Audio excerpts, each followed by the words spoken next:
Bonjour à tous, bienvenue sur Digital pour une deuxième émission qui va être consacrée à Google et la librairie.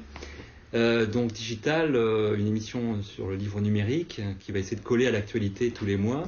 L'actualité de ce mois-ci, c'est évidemment Google, à travers deux événements importants. L'ouverture du programme en fin d'année dernière, Google Edition aux États-Unis, renommé d'ailleurs Google eBooks, avec un partenariat important avec des éditeurs américains.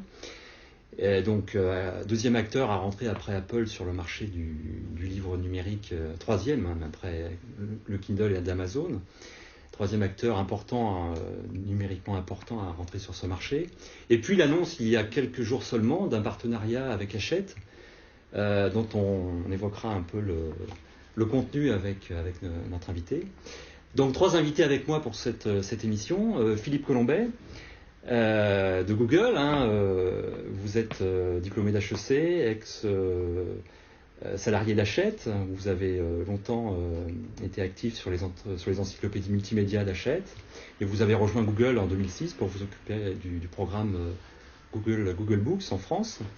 Catherine Thiolon, qui est en charge des éditions numériques des éditions Quae, qui regroupe beaucoup d'éditeurs scientifiques de haut niveau, tels que l'INRA, l'IFREMER, donc le CIRAC. Et le CEMAGREF. Voilà, donc vous nous parlerez notamment de votre partenariat avec Google, oui, très ancien déjà, qui remonte déjà à 2006 et on parlera ensemble de cette activité.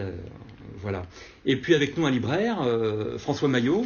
Le libraire de service. Le libraire de service, directeur général de la Procure, la librairie religieuse bien connue du quartier latin, la plus grosse librairie religieuse en France, et aussi très active sur Internet avec un site qui est très important. Vous nous parlerez un peu de ce site et un peu aussi comment vous voyez la position d'un libraire par rapport à Google, parce que Google est aussi actif au niveau de partenariat avec des libraires, on en parlera, quoi.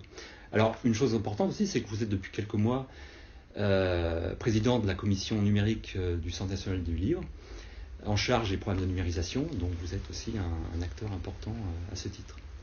Voilà, donc je me tourne vers Philippe Colombet.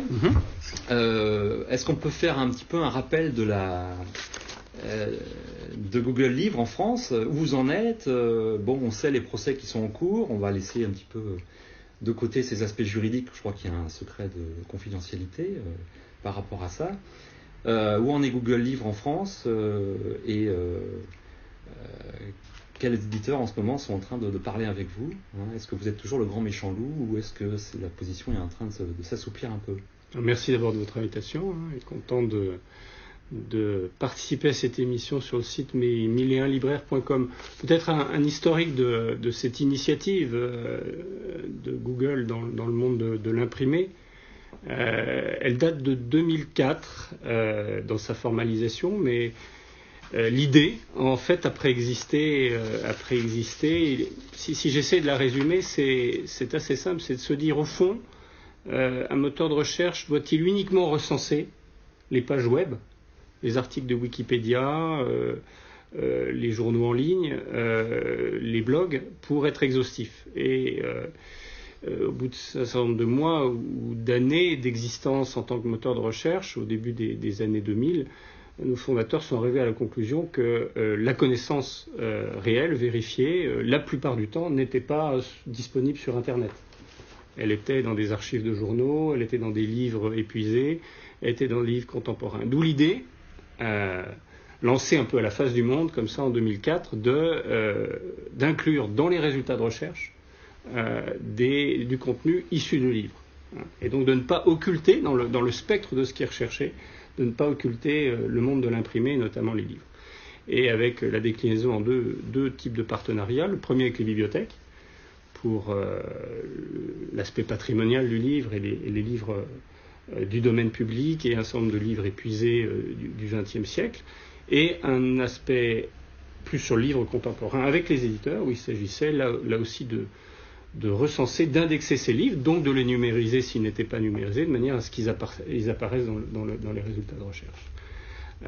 Donc je vais parler plus particulièrement du programme éditeur. Je voulais un peu revenir sur ce programme bibliothèque qui pose tellement de problèmes au niveau du droit d'auteur, parce que c'est vrai que votre grande la grande question, c'est de savoir si Google respecte ou non le droit d'auteur. Et en l'occurrence, on a le sentiment que Google s'assoit un petit peu sur le droit d'auteur à travers ses procès à répétition en France et avec des leaks aux États-Unis.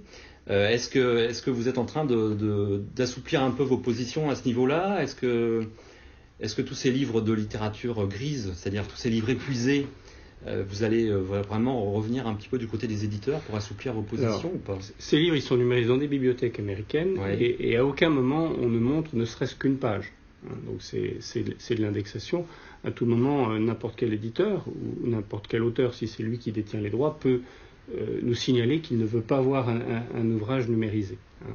Donc ça fait l'objet de pas mal de débats, de points de vue différents, et les points de vue continuent à être différents, et sans doute que les débats juridiques peuvent durer encore des années sur la nature de ces opérations. On a aux États-Unis initié un accord de règlement avec les éditeurs américains, et les auteurs américains. Il est en cours d'examen par la justice américaine. C'est une solution pour avancer, une solution pragmatique pour avancer, où chacun finalement reconnaît qu'il n'est pas forcément d'accord l'un avec l'autre, mais ça donne une solution pratique pour avancer. Et vous l'avez dit, on y reviendra, avec un groupe d'édition en particulier en France.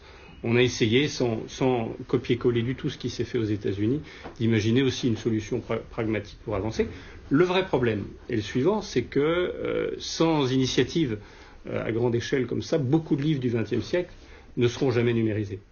Et ça pose des problèmes dans les bibliothèques parce que dans ces bibliothèques, on souhaite y accéder de manière numérique et pas simplement avoir, je dirais, les livres postérieurs à 2000 pour lesquels on a déjà une version numérique parce qu'ils ont été fabriqués de manière numérique et les ouvrages du domaine public qui peuvent être numérisés plus facilement, mais de s'assurer que ce pont, ce XXe siècle si prolixe dans la littérature générale et scientifique ne soit pas à l'oublier, donc de trouver des manières pour rendre ces livres accessibles, rémunérer les ayants droit et les protéger contre la disparition.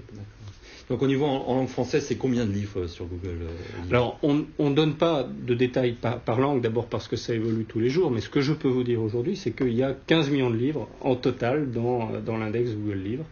2 millions de ces livres sont des livres du domaine public. Le reste sont donc soit des livres épuisés, soit des livres encore disponibles que des éditeurs, comme les éditions Quay. Quay. Pas de statistiques.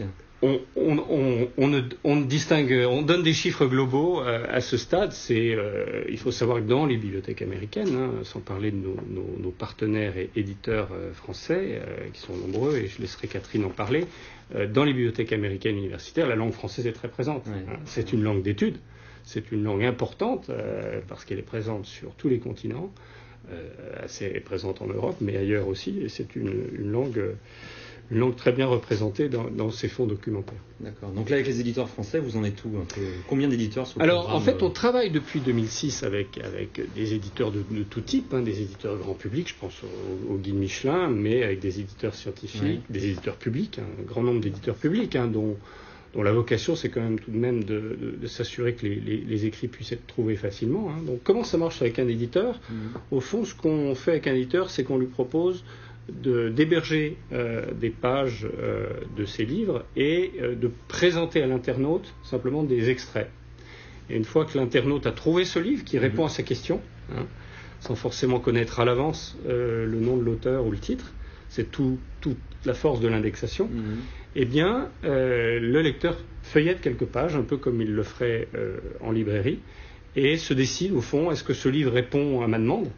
Et si tel est le cas, je peux aller sur le site de l'éditeur ou chez un certain nombre de sites de libraires. Avec une géolocalisation. Alors voilà, c'est-à-dire que un peu l'intérêt de Google, c'est quand ces différents outils se mettent en place en complément les uns des autres.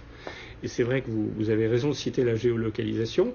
Je crois qu'un internaute, il est en mobilité et pouvoir très vite savoir quelle est la librairie proche de chez lui, le voir apparaître sur son smartphone ou tout simplement sur un outil de géolocalisation sur son PC, eh bien rapproche l'internaute de la réponse à sa question qui est « j'ai besoin de ce livre qui va répondre à ma question ».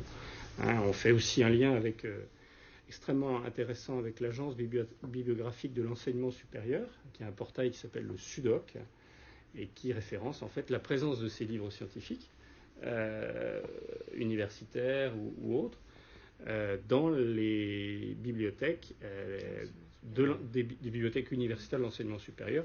C'est une fonctionnalité qui est, puisque ce sont quand même des clients des éditeurs importants, les bibliothèques, c'est une fonction extrêmement importante parce qu'elle rapproche la clientèle universitaire des livres qui sont à sa disposition dans les bibliothèques.